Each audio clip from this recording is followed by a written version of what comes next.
The 730 Project, day 45. You know, I'm amazed at how my mind works, I guess. I have, these times where I'm really focused on getting things checked off of my list, accomplishing things, staying in the flow with things. And then there are days where life gets in the way and I don't really get much of anything on my list done. Um, at least that's what I feel like. But you know, if I'm not practicing for 4 hours a day and exercising for 3 hours a day and doing everything perfectly, then sometimes I feel like it was a wasted day. And that's not realistic most of the time. So this was one of those days where I got a lot of things done and not much done on my regular flow of things. So frustrated with that. And tomorrow I've got things scheduled out pretty tight too, and it's going to be a busy day, and I don't know how much I'm going to get done with my regular stuff, you know. And there's other days where, oh, I've got 3 minutes here, I'm going to get something, accomplished, and it works, and it's good. Today was not one of those days. We'll see if tomorrow is. I don't know. One thing, took care of health matters, got my eyes checked with my partner. We both did. Had the eyes dilated, so, we looked like we were on drugs for a while with the dilated pupils. But, everything's good.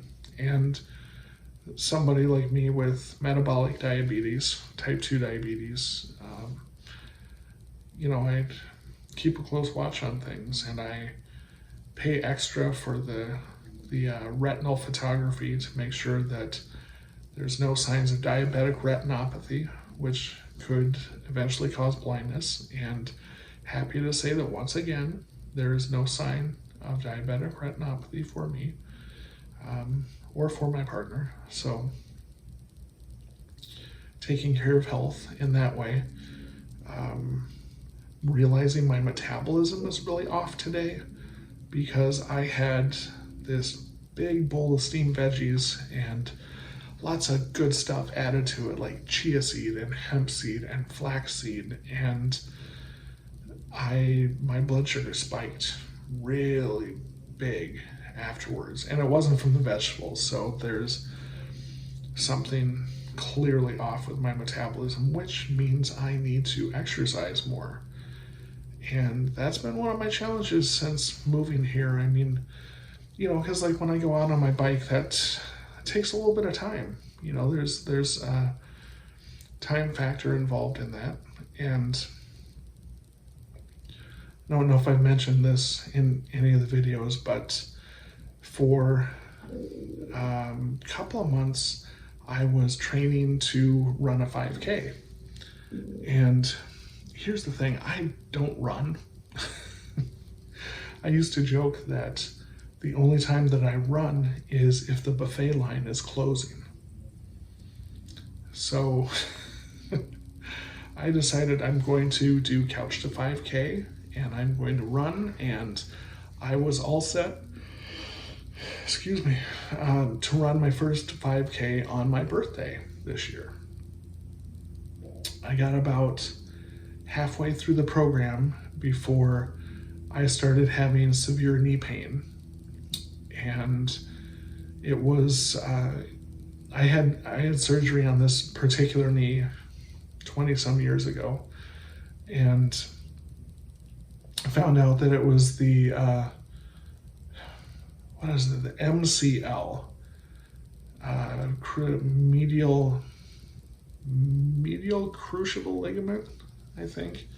Anyway, consulted a physical therapist for a while, And, for the most part, the knee has calmed down, but I figured out right away that, I would not be running. And as it turned out, I discovered I don't really like running all that much anyway. So, but, at the same time, for me, it was one of those things where I think it was a stepping stone to like a bucket list item, or what I thought was a bucket list item for me. And because for a long time I thought I would like to run a marathon, just once in my life. It's like when I was in New Orleans in college and had alligator. I ate alligator, and once was enough. I don't ever feel the need to do that again. So, but I thought to myself, the training and, excuse me, and the accomplishment of running a marathon.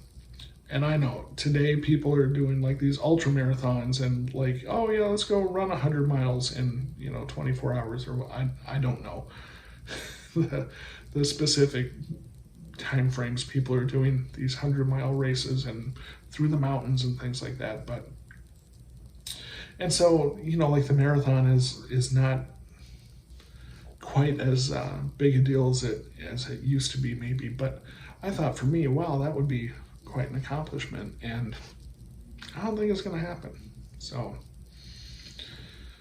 but regardless, the thing is, when I was doing that training, though, I think my metabolism liked it a lot better. And I don't know, since I've been going out on my bike on some of these paved trails, I'm not, I don't know, like, so they say that riding a bike is 3 times more efficient than walking. So, like, distance-wise, I'm doing, excuse me, time for sleep, right?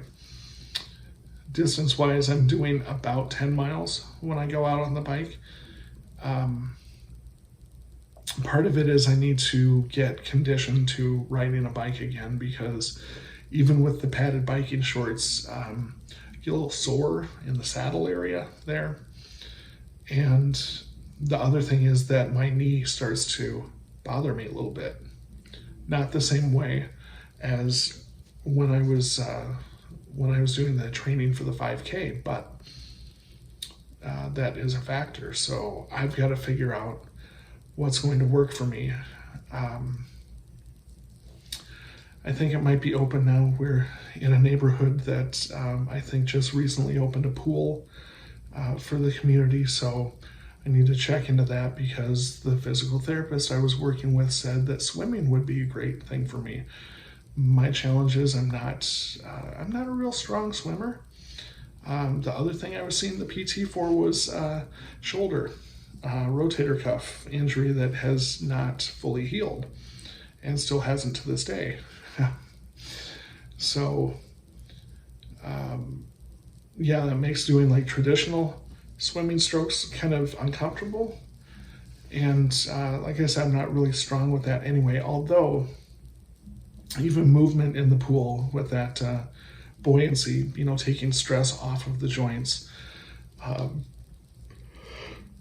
excuse me, is good for cardio. And, I know things that help me emotionally too, like yoga is something that I have enjoyed for many years and have gotten out of the habit of. So, there's things like that I need to be doing to get my metabolism working the way it's supposed to, so I don't spike my blood sugar after eating a bowl of steamed vegetables. So I'm rambling now because I think I'm tired, and it's been quite a day, and tomorrow is going to be busy as well, and still adjusting to some change in my world, and that's going to take some time too. But yeah, I'm just doing what I can, and I need more exercise and more music in my life at this point.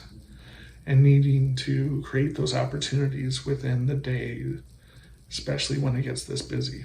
Now, for me, when